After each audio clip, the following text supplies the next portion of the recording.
Norway നമ്മൾ ദൂരെ നിന്ന് കാണുമ്പോൾ വളരെ ഭംഗിയാണ്. നോർവേയില് മറ്റേ ഒറോറ ഒക്കെ കാണാനായിട്ട് ഞാൻ പോയി. It was absolutely wonderful, heavenly.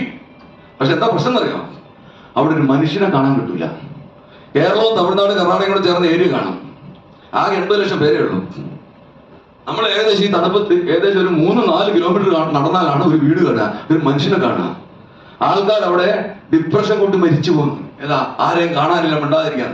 ഇവിടെ അങ്ങനെ വല്ലതാണ്. ഇവിടുത്തെ ബഹളം എന്നാണ് നിങ്ങൾ ആലോചിച്ച് കേരളത്തിന്റെ. What I'm telling you is that this is the best place on earth. You've got the best facilities on earth. ഇത് മതി നമുക്ക്. ഇതിനപ്പുറത്തോട്ട് ചിന്തിക്കാതിരിക്കാനായിട്ട് നിങ്ങൾ ഓരോരുത്തരെയും ഞാൻ പ്രേരിപ്പിക്കുന്നു. ഓരോ തവണയും ഇന്റർനെറ്റിൽ കയറുമ്പോൾ എന്തിനു കയറി എന്ന് എഴുതി വെക്കുക. അത് കഴിഞ്ഞ ഉടനെ പുറത്തിറങ്ങുക. അതുകൂടാതെ ഇന്റർനെറ്റ് ഉപയോഗിക്കുന്നത് കഴിയുന്നതും പബ്ലിക് സ്പേസിലാക്കാൻ ശ്രദ്ധിക്കുക. വീട്ടില് നമുക്കിപ്പോൾ എന്താ നിവർത്തി കിടന്നത്, നമ്മളെല്ലാവരും ഫോണിൽ കമ്പ്യൂട്ടേഴ്സ് ആണ്.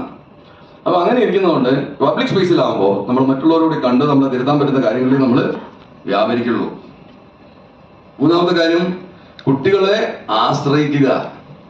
ഏതാ, നമ്മൾ കുട്ടികളോട് ചോദിക്കാൻ മടി കാണിക്കരുത്. കാരണം നമ്മൾ ജനിച്ച ലോകത്ത് കമ്പ്യൂട്ടർ ഉണ്ടായിരുന്നില്ല. ഞാൻ ജനിച്ച ലോകത്ത് കമ്പ്യൂട്ടർ ഇല്ല. We are digital immigrants. നമ്മളിവിടെ വലിഞ്ഞു കയറി വന്നതാണ് ഈ ലോകത്തേക്ക്. നമ്മളിപ്പോ പഠിക്കുക. പക്ഷെ നമ്മുടെ മക്കൾ അങ്ങനെയല്ല. എനിക്കൊരു അപകടമുണ്ട്. എനിക്കൊരു ഐപാഡ് ഉണ്ട്, ഒഫീഷ്യൽ ഐപാഡ്. ഒഫീഷ്യൽ കാര്യങ്ങൾ മാത്രമേ ഉപയോഗിക്കാൻ പാടുള്ളൂ. ഞാനൊരു സുഹൃത്തിന്റെ വീട്ടിൽ പോയിട്ട് ഒന്ന് വാഷ്റൂം ഉപയോഗിക്കാൻ പോയിട്ട് തിരിച്ചു വന്നപ്പോ 2 വയസ്സുള്ള ഒരു കുഞ്ഞ് അത് തുറന്ന്, അവൻ നന്മയുള്ളവനായതുകൊണ്ട് അവൻ ബാബ ബ്ലാക്ക് കേട്ടോണ്ടിരിക്കുക. അവൻ എണ്ണാൻ അറിഞ്ഞുകൂടാ. ഞാന് 2-3 തവണ അവന്റെ മുമ്പിൽ അവൻ വളരെ സാഹൂതന്നെ വീക്ഷിക്കുന്നുണ്ട്. ഞാൻ ഈ ഐപാഡ് കൈകാര്യം ചെയ്യുമ്പോ വന്ന് നോക്കുമ്പോ ഞാൻ ഈ ഓപ്പൺ ചെയ്തതിന്റെ ഏതാണ് ഫിഗർ അവന് അറിഞ്ഞൂടാ. പക്ഷെ അവൻ ആ പാറ്റേൺ മെമ്മറൈസ് ചെയ്തു. നമ്മുടെ കൈ ചലിച്ച രീതി അവൻ മെമ്മറൈസ് ചെയ്തു. എന്നിട്ട് ഞാൻ പോയിട്ട് വന്നപ്പോ അവൻ, ഞാൻ പറഞ്ഞല്ലോ എന്റെ പണി കൊണ്ടതായിരുന്നു. കാരണം ഞങ്ങളുടെ ഒഫീഷ്യൽ ലാപ്ടോപ്പ് ഒക്കെ മോണിറ്ററാണ്. അപ്പൊ ഇതിനകത്ത് അവൻ വേറെ വല്ലതും കയറി കണ്ടിരുന്നെങ്കിൽ എന്റെ കാര്യം തീരുമാനമായിരുന്നു. നിങ്ങളെ പറ്റുന്ന മൊത്തത്തിൽ ADGP ആയിരുന്ന ശ്രീജിത്ത് IPS എന്ന് പറയേണ്ടി വന്നേനെ. അപ്പൊ അങ്ങനെ ഡിജിറ്റലി ലിറ്ററേറ്റ് ആയിട്ടുള്ള, ഡിജിറ്റൽ നേറ്റീവ്സ് ആയിട്ടുള്ള ഒരു തലമുറ വളർന്നു വരികയാണ്. അവരെ നമ്മൾ കൂടെ കൂട്ടി അവർക്ക് പഠിക്കാൻ പറ്റുന്നതൊക്കെ നമ്മൾ മനസ്സിലാക്കുന്നത് തെറ്റില്ല.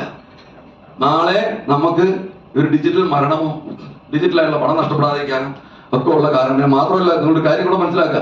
പണം നഷ്ടപ്പെട്ടു പോയി നിങ്ങൾ ഞങ്ങളോട് റിപ്പോർട്ട് ചെയ്യുന്നു. 24 hours അറിഞ്ഞു കഴിഞ്ഞാൽ ഞങ്ങൾ എല്ലാവരും ചേർന്ന് എന്തെങ്കിലുമൊക്കെ ചെയ്യാൻ പറ്റിയെന്ന് വരാം.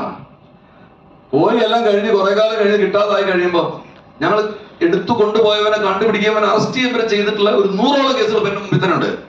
Recovery is rather impossible. കാരണം അവൻ അത് കൊണ്ടുപോയി എന്ത് ചെയ്തു എന്നുള്ളത് കണ്ടുപിടിച്ചൊക്കെ കൊണ്ടുവരുമ്പോഴത്തേക്ക് കാലം പറയാൻ കഴിയും. ഇത്രയൊക്കെ മനസ്സിലായിക്കൊണ്ട് ഞാൻ ഈ പറഞ്ഞ പ്രിൻസിപ്പിൾസ് എല്ലാം അവോയ്ഡ് ചെയ്തുകൊണ്ട്